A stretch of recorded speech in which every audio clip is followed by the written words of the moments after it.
In a landmark case, Kenneth Parks, a resident of Toronto, was accused of murdering his mother-in-law and attempting to murder his father-in-law in the early hours of May 24, 1987.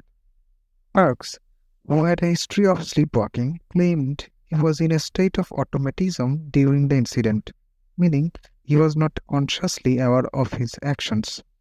Despite public skepticism and initial disbelief, the defense presented substantial evidence, including testimony from sleep disorder experts, to support the claims that Park's actions were a result of sleepwalking episode triggered by stress and anxiety. The case garnered international attention and set a precedent for the legal understanding of responsibility for actions committed during sleep.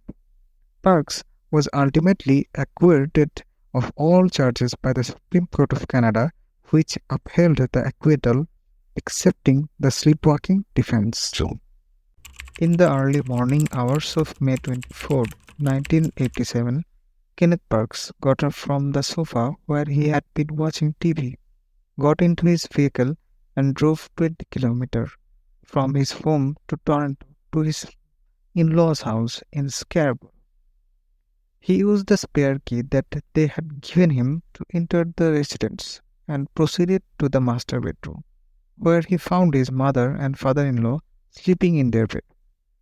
He proceeded to bludgeon his mother-in-law with a tire iron, which he had brought with him from home, before proceeding to choke his father-in-law. Then he got into his car and drove to the nearest police station, where he turned himself in saying, "I think I have just killed two people." An open and shut case, right? Wrong.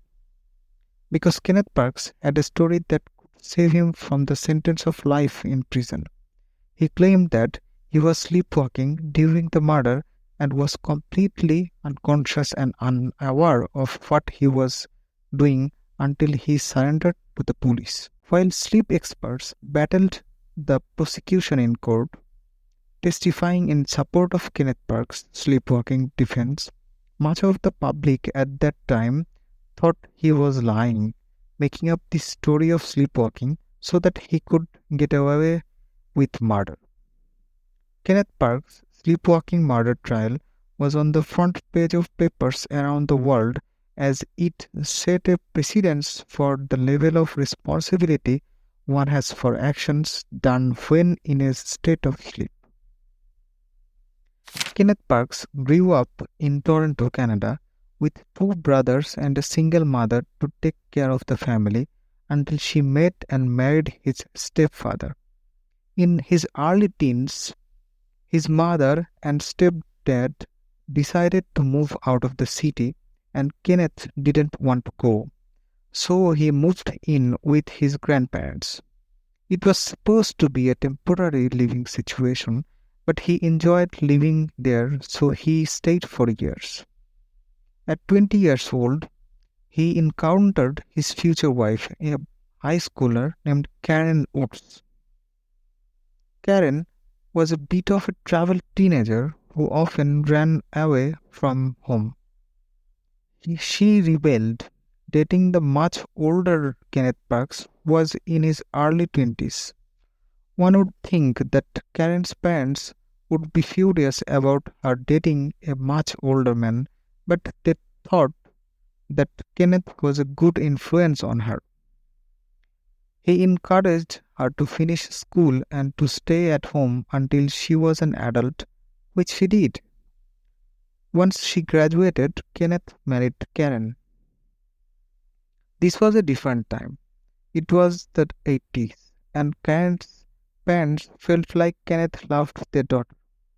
They accepted him into their family and treated him as if he were their son, fully supporting their marriage.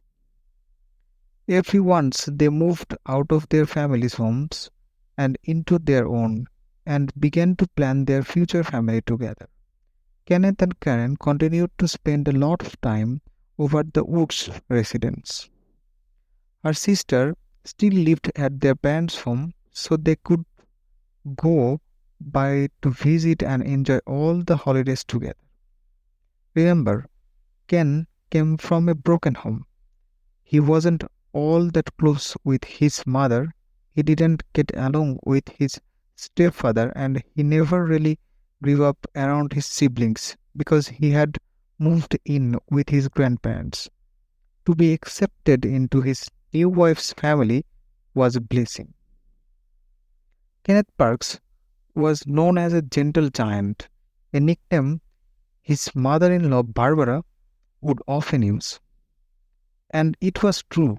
He was a giant, towering over his wife and in laws at 6 foot 5 and over 200 pounds. But he was also very gentle. By all accounts, he was very soft with his wife and treated her like a princess. But Kenneth Parks was hiding a secret. He had developed a fairly severe gambling habit that had left him with a huge amount of. It was a new development in Kenneth's life. A friend had recently taken him to a horse race and he decided to place a modest bet. Well, he was struck by beginner's luck and won pretty big. All it took was one win for Kenneth to be hooked, and now he found himself betting any extra money he had and losing it. The timing of his new addiction and rising debt wasn't great. Kenneth and Karen had just decided to start their family, having a baby girl together at the end of 1986. They were young parents and didn't anticipate the high cost of having a baby. Kenneth was chasing another windfall, showing up at Windbine racetrack any chance to win money to support his growing family. He was also working a lot just to keep food on the table. His job as a project coordinator for River Electronic had him working 10 hours a day. He was also up with the baby at all hours of the night, helping his wife, all while worrying about how much longer he could hold it together. The gambling debt was growing, so Kenneth decided to do something risky.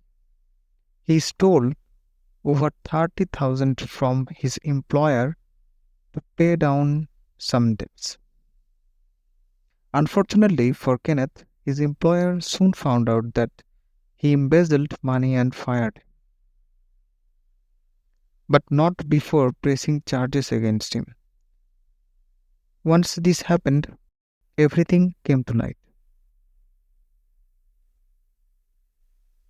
His wife Karen learned of what he had done, as he did in laws, Barbara and Dennis Woods.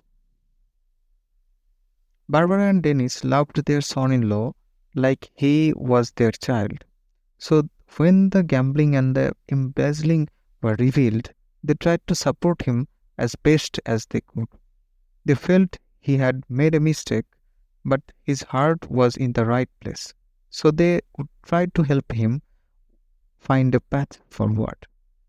There was no turning back, only looking ahead, and no time to waste, because there was now a baby to care for.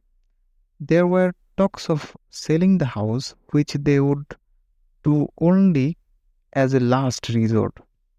Kenneth started to attend meetings for Gamblers Anonymous.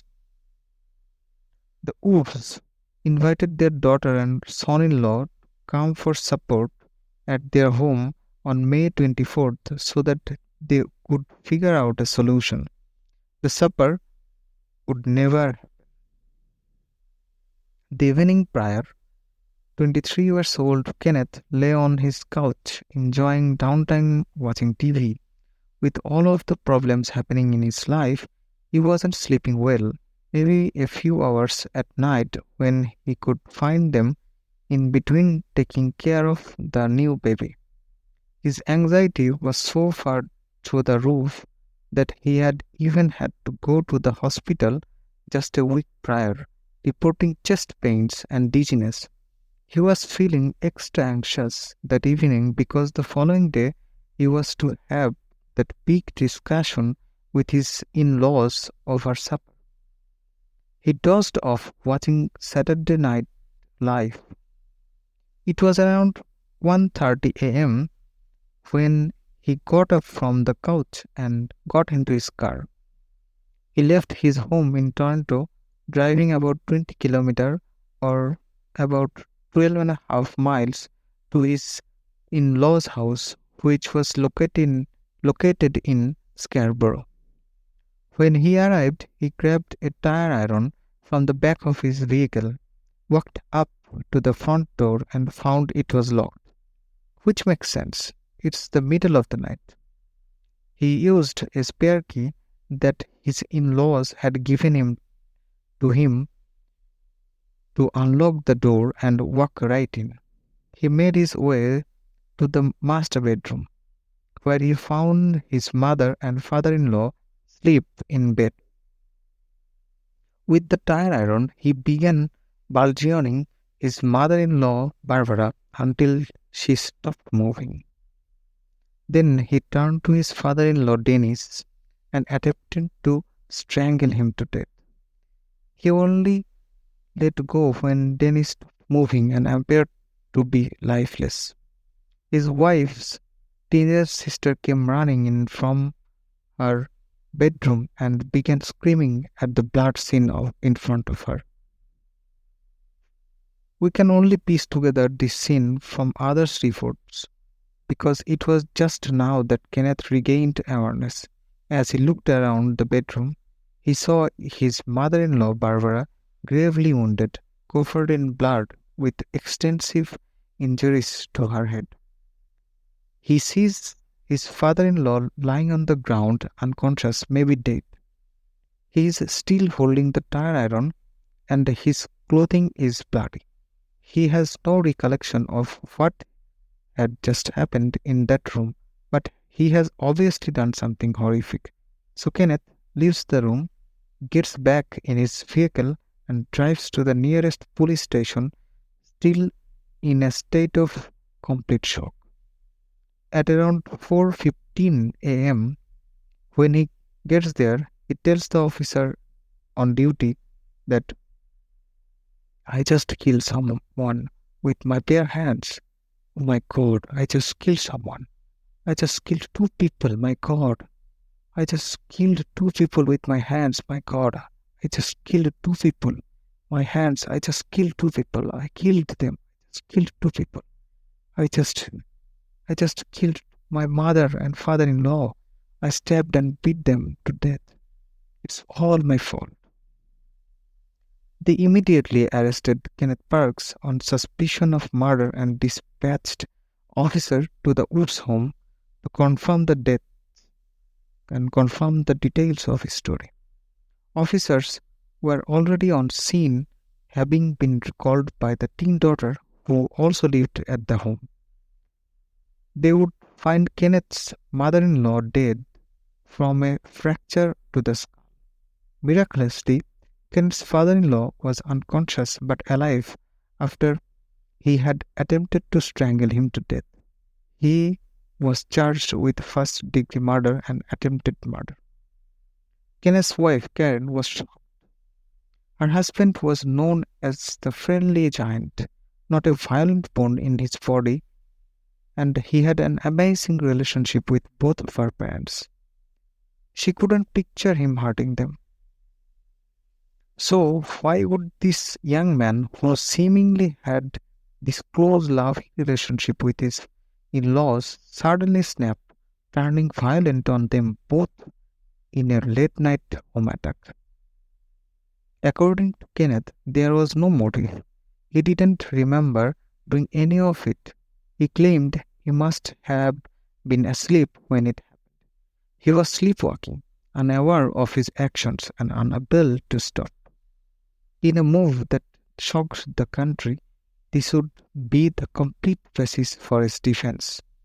Crown prosecutor and the general public weren't so convinced. Neither were investigators, who thought that his motive could be related to his recent gambling and debt problems. But he liked his in-laws. He got along with them well. There was no ill will. Kenneth stuck to his explanation, never wavering from his original story each time he was interviewed.